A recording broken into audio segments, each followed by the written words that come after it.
เป็นไผมายืนห้องให้ข้างเฮือนท่ามกลางแสงเดือนสะอื้นยืนอยู่ข้างเสาคือเสียงอุ่นหู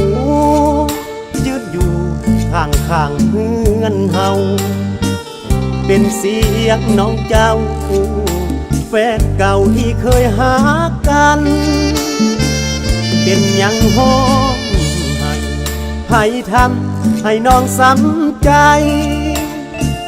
หรือพ่อแม่หายเพิ่นด่าทิมว่าลำพัน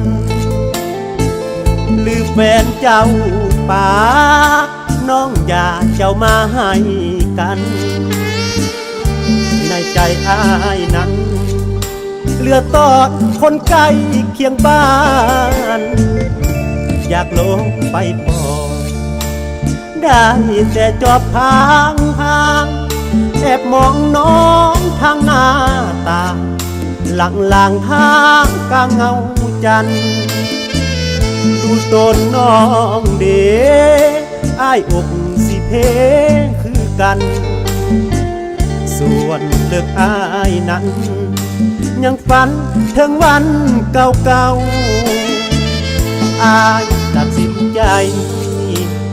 ลงไปหาน้องลาเอาผ้าเช็ดหน้ายืนเสียดน้ำตาแฟนเก่าบ่เป็นอีหยังอ้ายยังหักน้องนงเยาว์คืนมากันคือเก่าให้เจ้าหยุดเสียน้ำตา